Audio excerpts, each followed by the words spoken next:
Okay, so let's get into it. I've got lots of questions, and Alana, I'm coming for you first. What drew you to quantum science? Why? Like, when do you just wake up in the morning as an 8-year-old and go, I want to be in quantum science in the first place? And then not just what inspired you to quantum science, but then what inspired you to found Oxford Quantum Circuits and actually go, not only I'm going to do the really hard science, but I'm going to go really hard and build a business, which is, so easy, of course.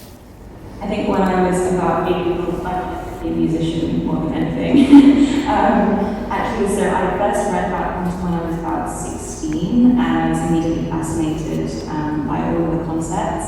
I went on to study physics with a minor in music, and like most of these stories, there was a kind of mentor, in my case it was by Professor Phil Neeson from the Royal Holloway of University of London, and he was just, he was working in condensed matter, and he took me under his wing, showed me and introduced me to the world of quantum as we know it, and once your eyes are open to that level of technology and wonder, it's hard to close them again. For me, it became even more compounded once I was doing a PhD, and to be able to start seeing the maths collide with experimental results. Like for me, when the maths comes alive with practicality, that's when it becomes incredibly beautiful.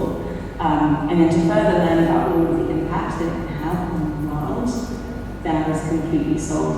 I didn't actually leave the quantum space and was doing all the tech work, but in the back of my mind, I was like, nothing is quite quantum, right? In terms of then founding CEO of OPC, as I said, I did leave academia. I found my love of entrepreneurship within startups very soon after my PhD. I loved the pace, I loved the can-do mindset and attitude and continuous challenge and variety that provided. I was headhunted by OSI, one of OPC's key investors, to come and be the CEO. And I knew our academic founder, Peter Leak. He was someone I had a huge amount of respect for from being involved in the community already. So of course then when I had the opportunity to cross everything entrepreneurship with the background of quantum physics and like use my PhD, and it's an absolute no-brainer.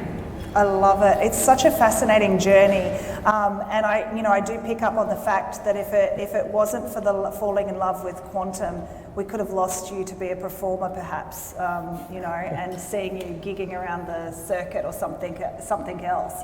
But that diversity between the academic experience and really, solving the world's most challenging problems or solving challenging problems in the quantum space, but actually building a business, they are really two interesting skill sets, and to hear you combine them and that journey to find that is really interesting. Michael, Q-Control, it's one of the top 10 globally funded quantum startups, so well done for that. We probably got a really long story about how hard that was on the journey, but what is it about Q-Control that our investors are so excited about, and that actually probably speaks to why they have invested and invested so heavily, and what advice would you look to offer, maybe people think about on that investment journey, because it is a hard one, right? It is a hard one to actually go, I've got this idea in a new and emerging area, although quantum's been worked on for years, but it's new and emerging in the business community and the investment community. So how do you do that? So maybe the place to start is, what do we do at Q-Control? Oh yeah, sure, what do you do? Q-Control makes quantum computers and quantum sensors perform better. So Alana's company makes quantum computers. We make something called infrastructure software that attacks the biggest problem in the field, which is that the quantum hardware stops being quantum quite quickly. So in much less than a fraction of a second, the useful performance is degraded, and you end up with a conventional, not very useful machine, whether it's a computer or a sensor. So we make, via this discipline called quantum control, which is related to control engineering, which makes everything work, we make the tools that drive performance enhancements in all these different applications of quantum technology. And it's that ubiquity that I think is the key to our particular view. Now, Mark and I were chatting before, it's a little different than the traditional VC model. The traditional mindset is, you as a company will do one thing and one thing only. You're going to make the best X, whatever that is. And we took a different approach. We took a portfolio approach. Now we have a very focused set of activities that are really tightly tied to developing quantum control as a discipline and deploying it as software, right? So people can improve their own hardware or we can help them do it. But we knew that we wanted to and could be everywhere. So for our story, this idea of ubiquity and value capture was a key element. When it comes to advice, I actually really don't like giving advice because I think everybody has different experiences. I can tell you one thing that I did differently that I had to overcome that was helpful for me. I have a reasonably traditional academic background. I'm a professor. I founded the company as a full professor. I did have a stint working in the U.S. Department of Defense and as a management consultant some years ago, so I had some other experience, but I've been on the traditional academic path for a while. And what I was totally conditioned as a scientist to do was to search for truth, right? To always search for the reality of how the universe works, whether it's in business, in air quotes, or it's science. And that meant that my strategy was always a strategy of exclusion. You exclude things that the evidence says cannot be true, right? This is how science works. This is how we solve scientific problems. But that mindset, it's great for science, but it's pretty terrible for being an entrepreneur because it means that all you do is you start looking for reasons why your approach is wrong, why you're going to fail. And I had to start thinking in kind of the inverse, that what I had to search for was opportunity. And I would prioritize opportunity. And so sometimes I would say, can I imagine a scenario in which I'm going to build a company that's worth $100 billion, right? And instead of then trying to etch away at all the reasons why it might not work and why it might fall apart, instead I tasked myself, and I in the mindset of a venture capitalist, with saying, well, prove to me that that's impossible. Prove that it's impossible to be a $100 billion company. And I couldn't do that. Right? I had pathways that showed how I could get to huge value capture and total market dominance in our sector. And so I had to learn to embrace that and accept all the risk that, it may all go belly up. I think all of us have to get comfortable with that. I think it's a really interesting one to think about that mindset difference, right? And those skill set differences and how you have to flex between the two of them. Mark, I want to come to you because I think this is a really interesting one. Quantum Brilliance, I remember seeing Quantum Brilliance at Tech 23 a couple of years ago, right? So for those of you who don't know, Tech 23 is this annual program in Australia that Slattery Group puts on, Rachel Slattery, and they showcase what's coming up. It wasn't that long ago that I'm pretty sure Quantum Brilliance was there. And now you've got international partnerships with governments and industry in North America and Europe and Asia Pacific. And the business was technically founded in 2019, I think. That's pretty fast. I know the research would have been a lot longer than that. So, the true journey started earlier. But, how have you bridged that gap, kind of like that Michael's talking about, and kind of led to those customers coming aboard, like telling them your technology journey and what's that pathway looked like for you guys? Yeah, no, that's a really good question. So, to understand our journey, I'll talk a bit about technology and our value proposition, and hopefully that can give you a sense about the hyper-growth model that we undertook. And I think that hyper-growth mindset is very similar to what you were saying, Michael, which is you look at what's possible. And when you look at that, you will build your business towards that objective rather than going, I need to build the tech first before doing customer discovery. So at Quantum Brilliance, what we do is we use synthetic diamonds to build our quantum computer. And what that essentially gives advantage to the customers is two things. The first thing is not only does it operate under room temperature, but we don't need cryogenics, we don't need vacuum systems, we don't need complex lasers. And it's such a good qubit architecture that it dramatically lowers the barrier for early users to take advantage of our quantum computer device. Our first device will be deployed at Palsy Supercomputing Center around third quarter this year. And the reason why high-performance computing centers and strategic customers are so interested is rather than worrying about having to re-retrofit your infrastructure, having to worry about having on-site quantum engineers to help maintain that infrastructure, we could actually deploy the device on site and off you go. And so that dramatically lowers the barrier in terms of accessibility, affordability, and how one accesses the quantum computer device. But it also brings another key factor, which is the value proposition, which is, at the moment, our first device is a 19-inch rack quantum computer, but it could be shrunk down to the size of a lunchbox, not 2 or 3 lunchbox, like you said, but exactly a lunchbox. And that changes where you take quantum. You can take quantum out to the edge. You can have hundreds and thousands of them installed in data centers and supercomputing centers. That changes the use case for quantum. And going back to how we achieve such rapid hypergrowth is our value proposition is so distinguished compared to other qubit architectures in the market. And that allows a different type of conversation that can happen, because now we're talking about when can quantum become commercially useful in terms of outperforming a classical device of same size, weight, and power, rather than outperforming a supercomputer. And that didn't happen easily. So the journey started as early as 2017.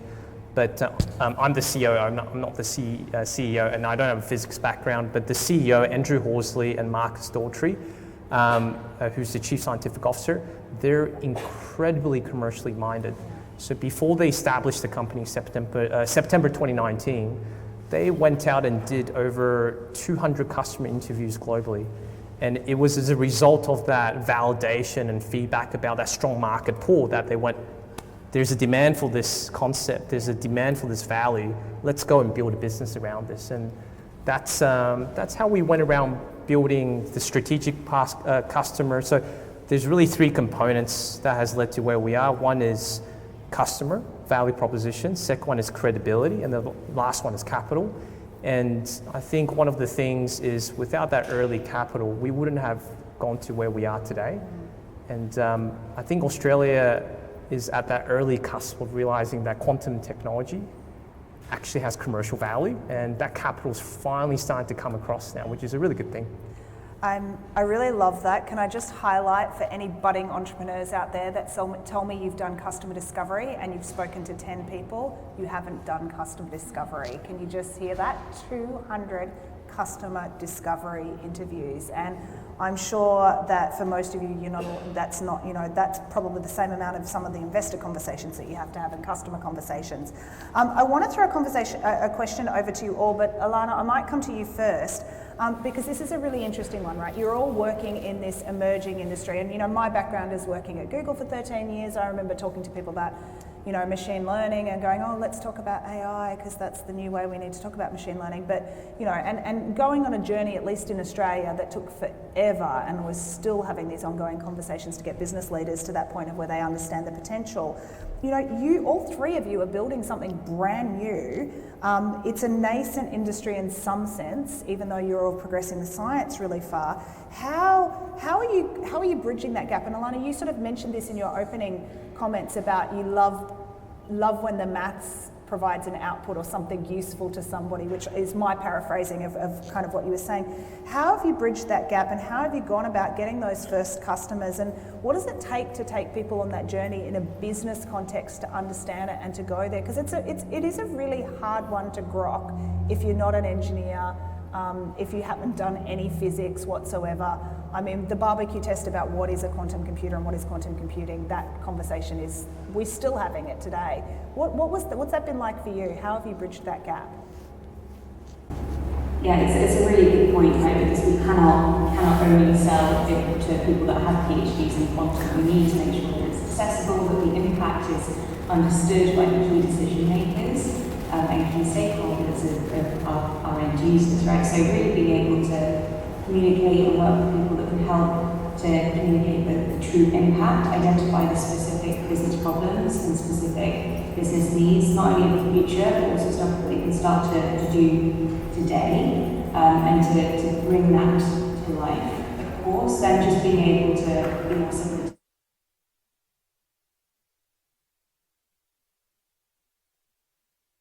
Important, demonstrating the technology in action. Ultimately, the proof is going to be in the pudding, so really you can get somebody access, hands-on, that's always going to be the point where you can start to move the needle with these people.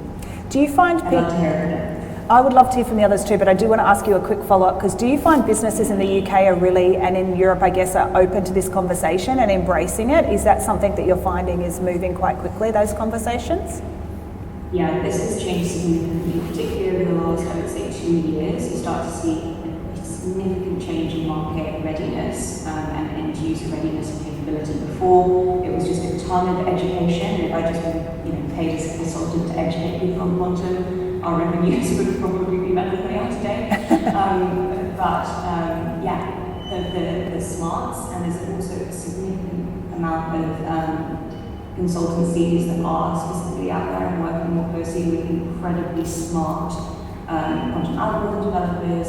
We're also now seeing end users that have small R&D departments which have got quantum experts within them, so that they can bypass the need for that kind of middle player as well. So market evolution has been rapid, specifically over the last 2 years. I think that's really great to hear and really encouraging. Australia, guys, where are we at? And remember, there are people watching. It's okay to be truthful, politely.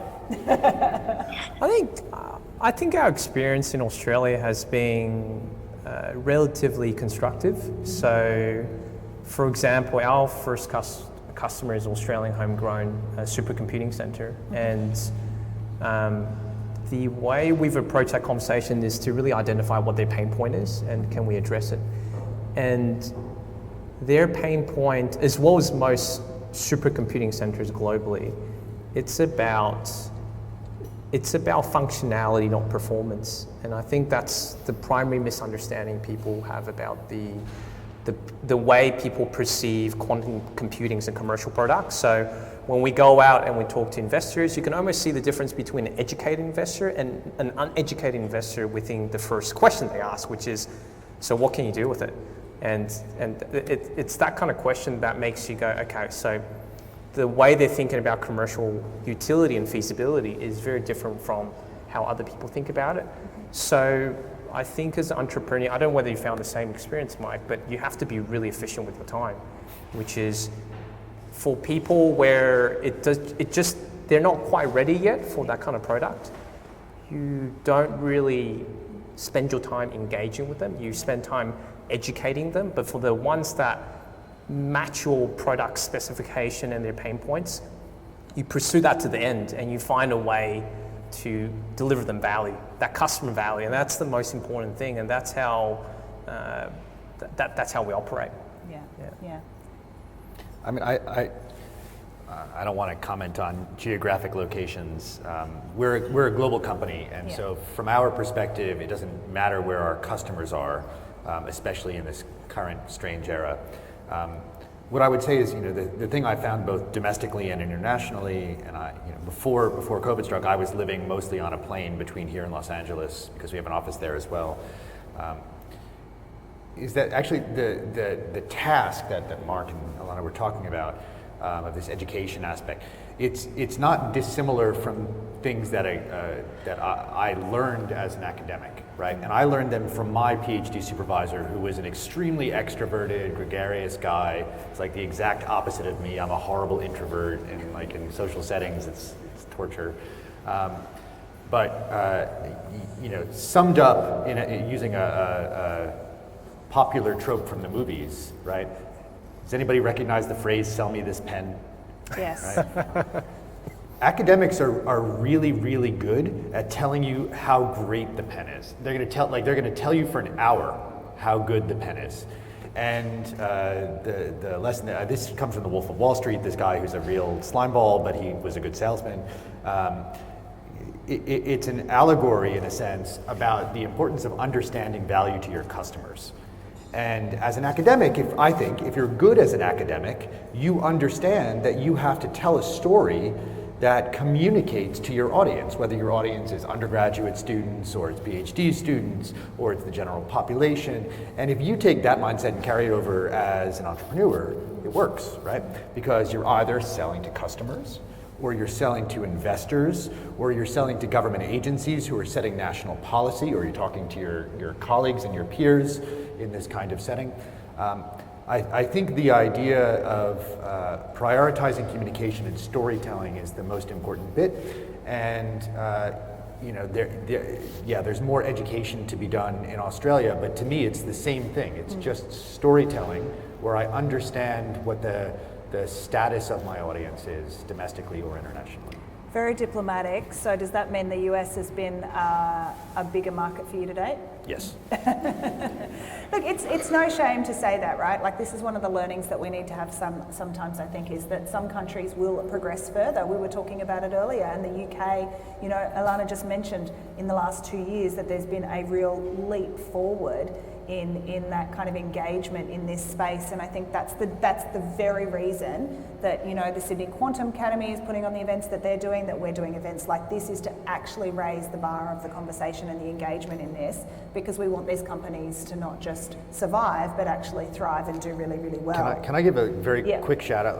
I'm actually very proud that our first Australian customer is a public sector government agency, Transport for New South Wales. They run the transport network, right? But much to my surprise, I just didn't know this beforehand, they're actually very big on being early pioneers in applications of advanced technology for their problem set, transport optimization, running the network.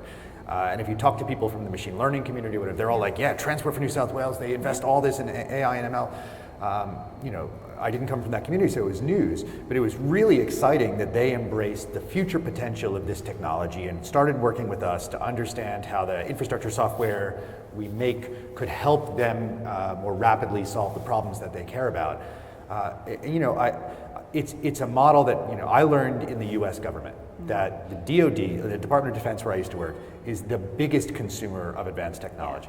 You name a hugely successful tech company in Silicon Valley, I'll put money on the fact that their first contract was a US government contract, right? And that is quite new in Australia. And so I think Transport New South Wales government deserves a huge amount of credit for being a customer of advanced technology early. So when the trains are running late and you're complaining about it, just think at least they're doing something good for quantum, Just kidding, we love you, Transport New South Wales. You're great.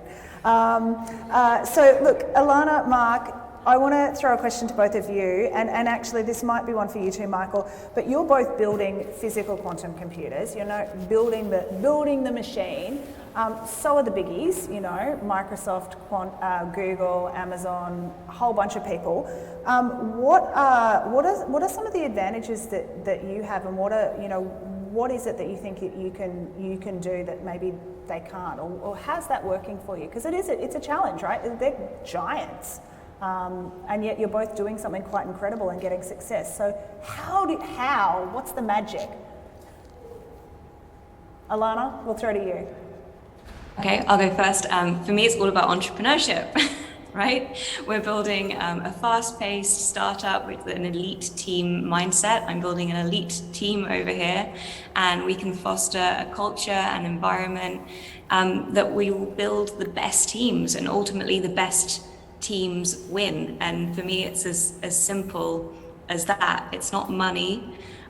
It's the best teams, and what we do with our values, with all of the training, with how we cultivate love and inspire innovation, and embrace the competition is why OQC will be successful. We're building a world-class company as well as world-class technology, and we cannot be afraid of the competition. Yeah, I love that. That's great. 2 words: quantum utility. So what do I mean by quantum utility? So our approach is quite different from other qubit architectures because we can achieve extreme miniaturization. When you can achieve extreme miniaturization of a quantum accelerator, then your performance threshold is about outperforming the components within the supercomputer, which is a CPU or GPU card, rather than the entire supercomputer, which is what other players are trying to do.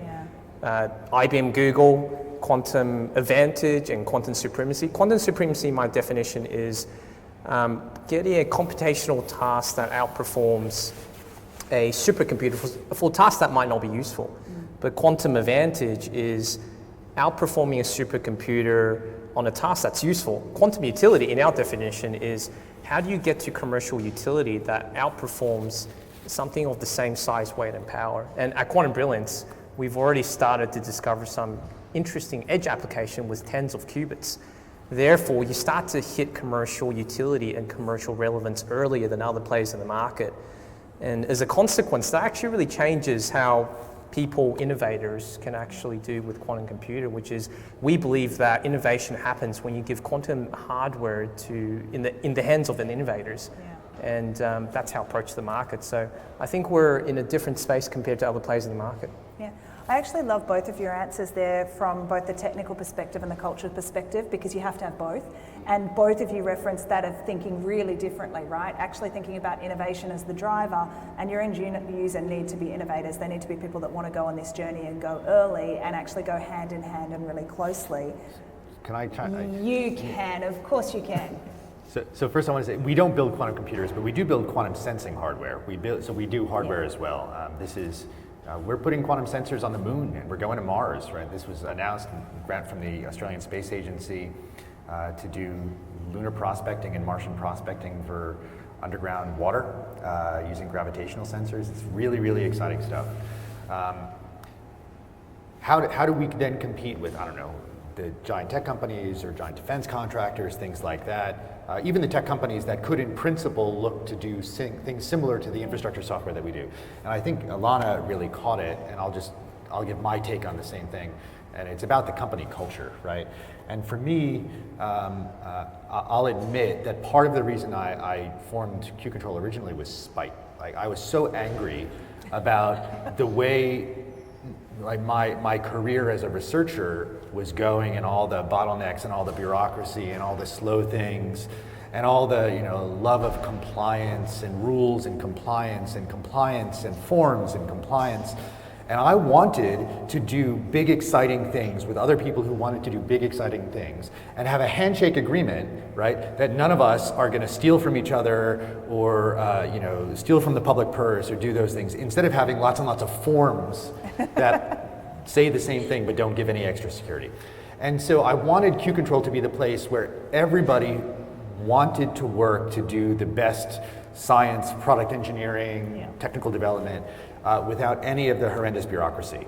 And so I think, like Ilana's perspective, this is our secret weapon. This is our competitive advantage. If you want to go and disappear into the bowels of AWS or something, then Q-Control would not be a fun place to work for you, because everything you do at Q-Control is really surfaced, right? It's very visible. If you want to have a lot of impact and work with other people who want to move fast, I can hire 9 people in a day if I want. Like, there's no 9 months to hire a postdoc like in academia. Like, for us, it's so good, and that allows us to compete with very big companies that obviously have far greater capitalization than we would have in the next 5 years or so. So you talk about competing, and I actually am going to throw this open to all of you because it is about expansion. So Mark, Michael, you're expanding and establishing offices in Germany. You've already got one in LA. Ilana, I'm not sure what your expansion plans are, but it becomes this, when I think about talent and tech and opportunity, it is truly global. It is a bit competitive. There's not that many brilliant quantum physicists out there, or necessarily, it is a very competitive environment.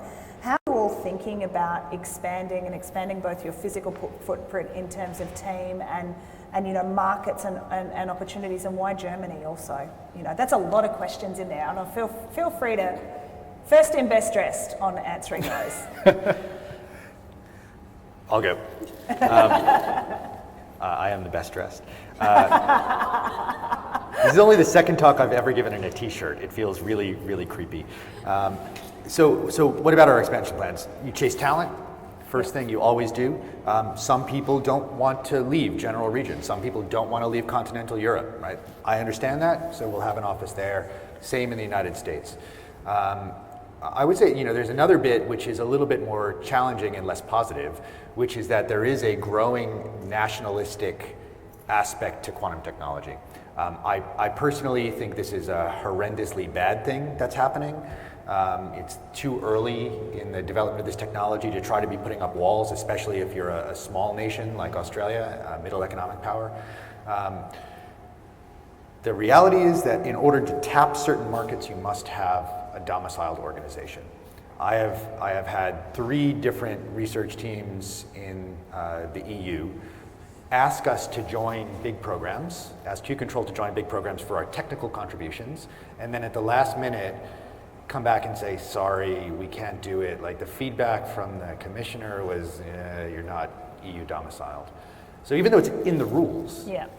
it's the politics. Yeah. Right? And so, this is the reality of the sector in which we work. There's geopolitics involved, and part of our expansion strategy is to ensure that we have access to as many opportunities as possible. Okay. Alana, Mark? So for us, our German approach and our European approach, quite similar. One is talent capture, but the second component around it is technical development. So the reason why Germany is an excellent place for us goes back to the history of diamond quantum computing, which goes back as early as the 1970s. So in the 1970s, ANU was one of the first ones to establish and investigate diamond materials within quantum science. And then around 1990, in the late 90s, there was a fellow called Jörg, and Jörg was a professor at University of Stuttgart that came to ANU, visited the campus and learned the skills behind diamond quantum science and took it back and took another stage further. And now he's one of the few that's on his path to win a Nobel Prize, one of the founding fathers in the figure. And along comes Marcus, our Chief Scientific Officer, establishes decades of working relationship with him and takes the field to another stage further. 2017, Marcus Daltrey decides to commercialize diamond quantum computing by solving qubit scale-up. So, company established in 2019, we made a strategic decision to go back to Germany and take our technology another step further. So, Germany is attractive for us because it has fantastic precision manufacturing capabilities, it has great talent, it has all our core technical partners that are well positioned there, excellent for business development because Europeans are really taking advantage of quantum technologies. And the perfect storm is, like you said, Europe is investing a lot in quantum computing. Germany, for example, is allocating €3 billion into quantum computing technology, 3 billion. And the approach Germany is taking is diverse quantum architecture. And that's the right way to approach building a national industry, I would say. And I would say it has all the right seeds for us to be there. Yeah. Alana, what's your perspective on growing and expanding in Europe and your insider from the ground knowledge? Yeah.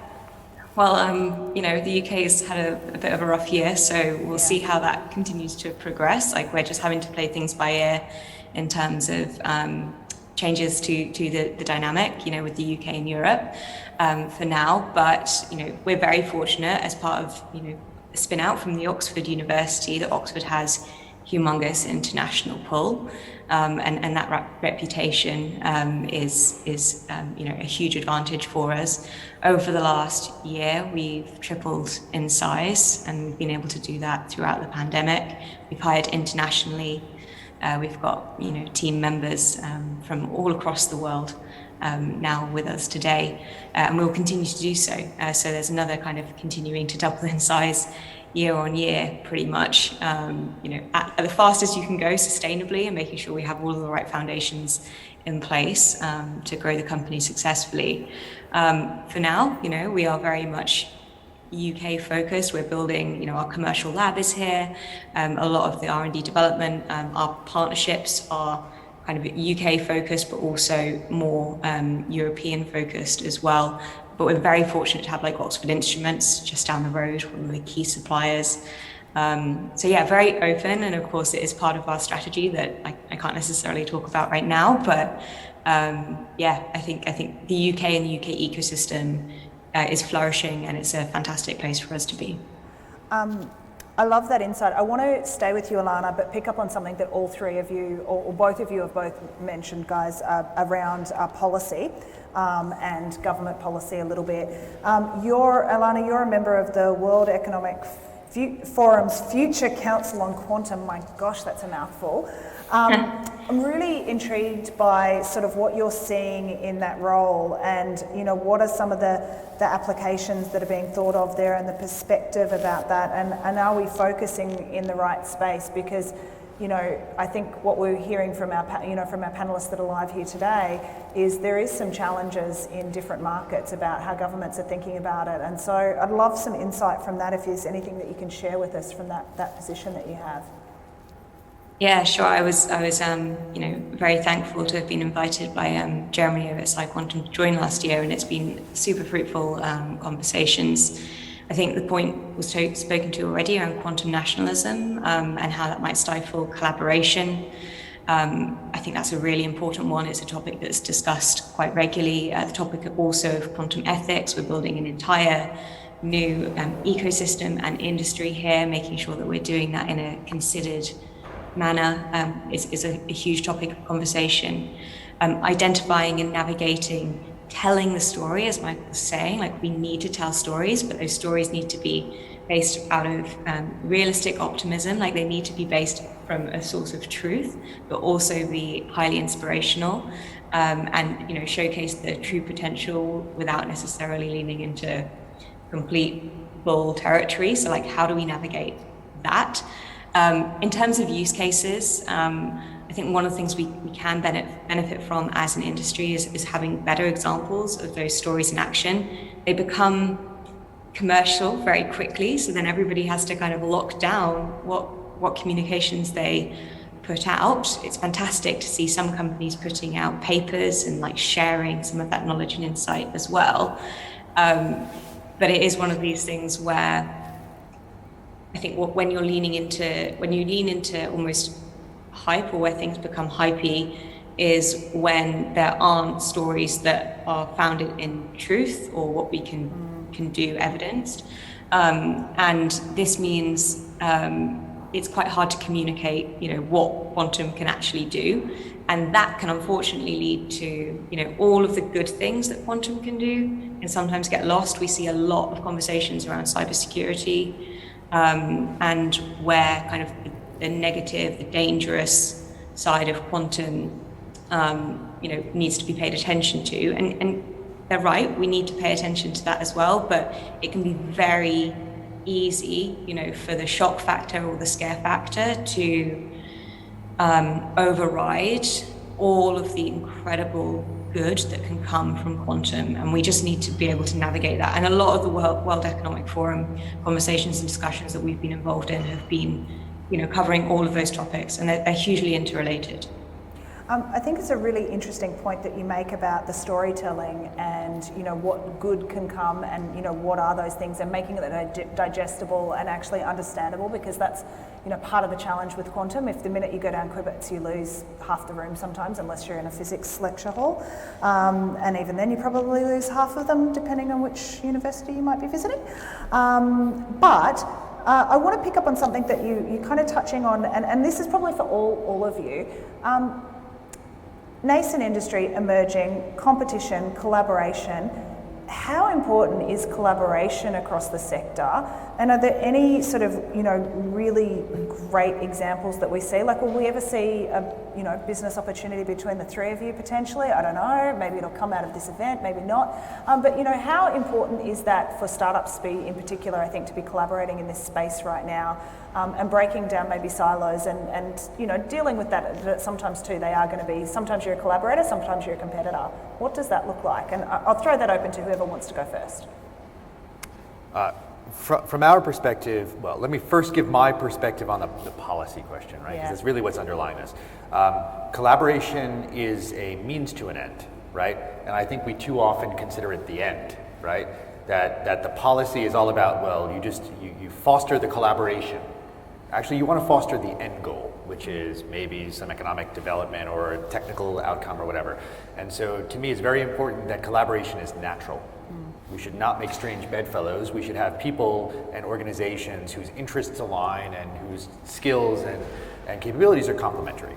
So for Q-Control, we have one great example. It's not another quantum company, but it's another company.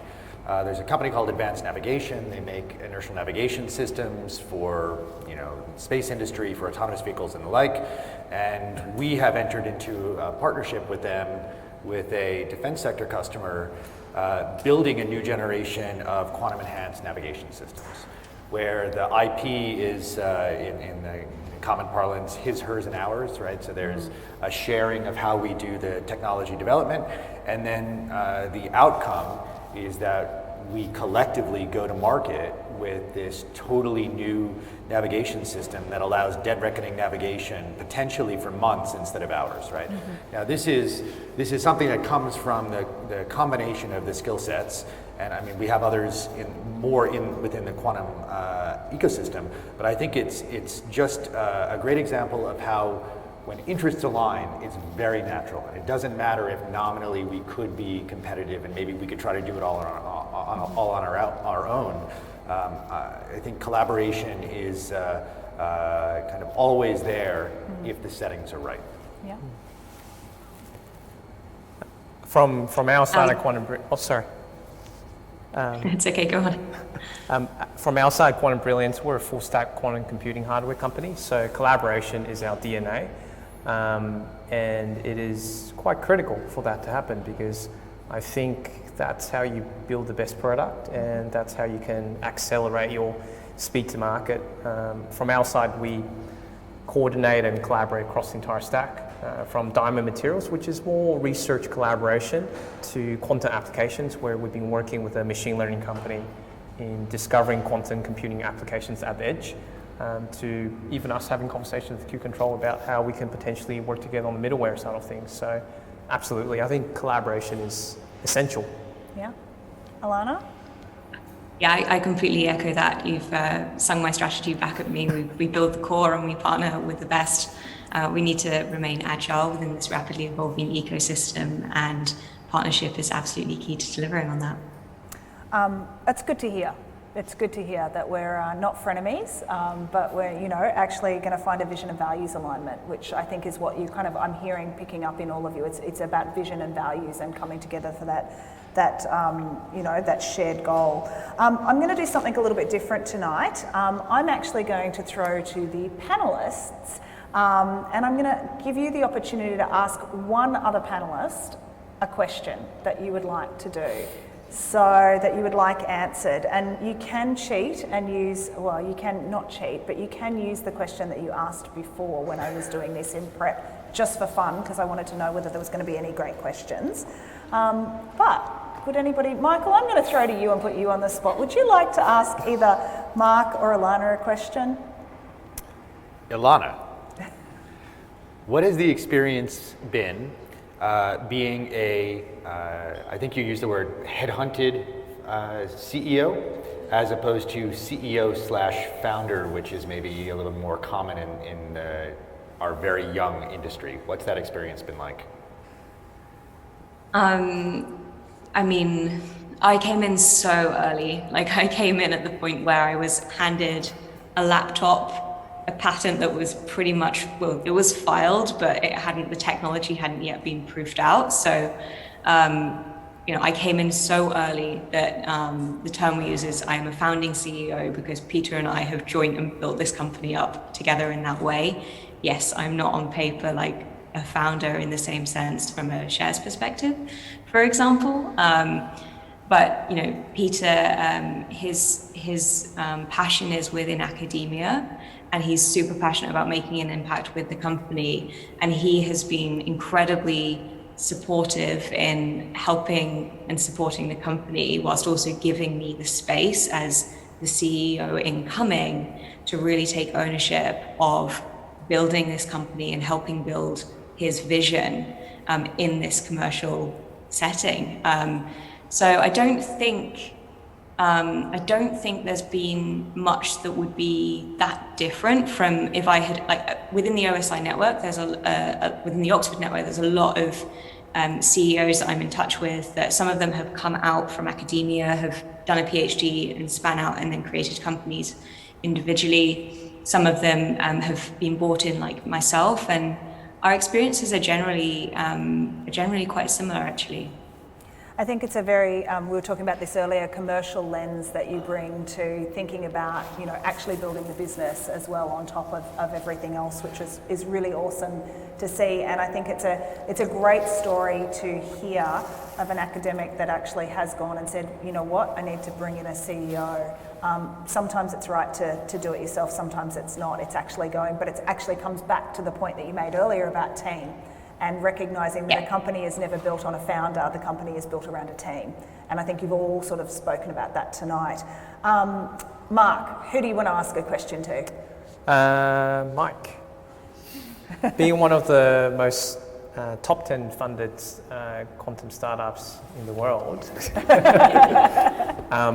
how have you found the capital raise journey as of today, because the capital markets have evolved since when you first started in 2017 till now, and there's been so much amazing SPACs that's been happening in this space. How have you sort of seen investor perception change around the industry? It's a really interesting question. It's been quite a roller coaster, to be honest. Our experience with our investors has been very positive. There's been huge support from our earliest investors as we brought in new investors. As we've surveyed the very broad market, we have seen some up and downs in perception. There are a couple of companies that exist in our sector that came in very, very early in the existence of anything commercial for quantum, and they went up very rapidly with investors who were kind of conventional commercial VCs, not necessarily deep tech investors with a very long time horizon. And then there's been some souring as, it turned out that this is difficult and long time horizon and not 6 months to a mobile application. So, I think one of my investors from Silicon Valley put it pretty well that, quantum is now like a religion in the US Silicon Valley set. And it's like a religion in that there are the true believers and then there are the heretics, right? The people who just say like, this does not exist, it does not exist, it does not exist. And so we definitely see that investors who 4 years ago, when I was pre-Q Control, I was like consulting to VCs, they were desperate to get into the field and they're like, help me get in. And I was at the time as a pure academic saying, do you really understand? It's super early. We want in. Now they're like, oh, this quantum thing, nobody told me it was going to be so hard. So I do think that the investor sentiment is evolving. We have, there are still many extraordinarily high quality investors who are deeply engaged in the sector. I actually think it's a good thing that there's been a bit of a shakeout of some of the less savvy investors who do have a lot of capital and can distort things. And they'll always come back when things sort of take off and Sure. go, woulda, shoulda, coulda. Alana, who do you want to ask a question to? Ooh, on the theme of shoulda, woulda, coulda, Oh. if I can be cheeky. Yeah, you can be Ask as them cheeky as you like. If you shoulda, woulda, coulda done one thing differently from your experience to date with your ventures, what would it be? Oh, I like it. You can come back and ask cheeky questions whenever you like. Mark? I'm gonna put you Maybe on the that I'm spot. far away. Yeah, it's a really insightful question in a public forum. Just joking with you. Navigate that.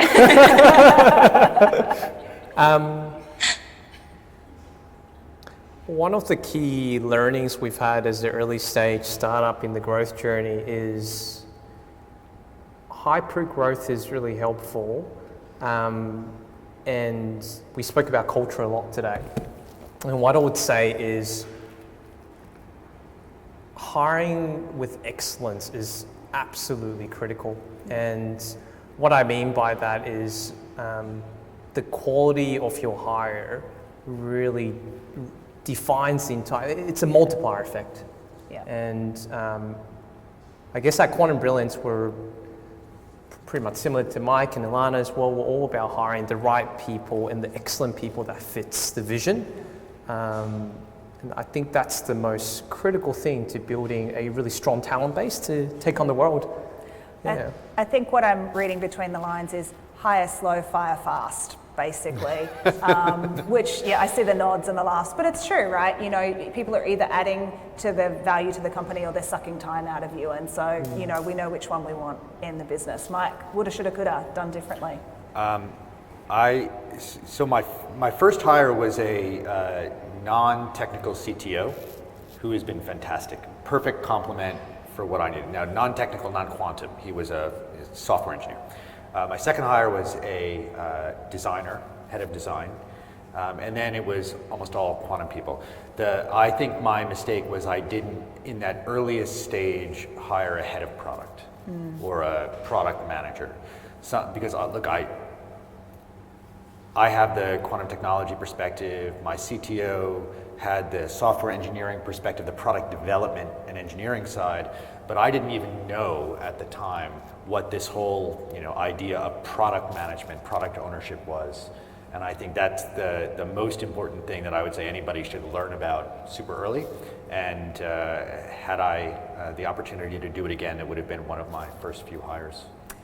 I love that the conversation tonight has been so much about people, because people need to be at the heart of what we're building, not just the ones building it on the team, but actually the people that we're serving with the solutions that will come through this technology to market. And I think it's a beautiful bookend to the conversation when we've had a welcome to country, acknowledging our traditional owners right at the start and talking about knowledge and custodianship and sharing and conversation.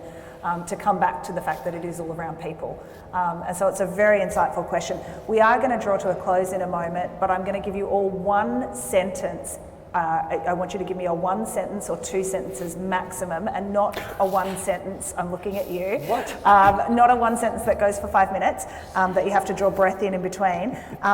If there's one thing you could say to anybody here in the audience tonight, and this is for all three of you, and we'll go Michael, Mark, and then Alana. One thing that you'd want people to take away from today and talking about quantum and the opportunity. Just one thing, one sentence, one short sentence. Can we do the other way around first? No.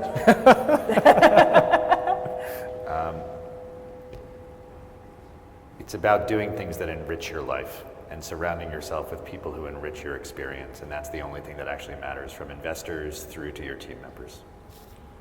Good answer. It's lots of commas in the middle. Yeah. Yeah, I wasn't going to get too picky on the one sentence and, whether that was grammatically correct, but, I feel like I'm being bullied right now. No, we love you. It's great. I use compound sentences. We're hiring. We're looking to grow from about 20 people to 50 people over the next 18 months. So at Quantum Brilliance, we're looking to hire people from all different fields, whether it's you have a quantum background or not. It's really important to bring people from different industry background into this industry. I think that's how we can build Australia's quantum industry. I love it that you've totally failed on the one sentence too, and also turned this into a job advert. So well done. Always be hustling is my takeaway from that. Alana, would you like to round us out?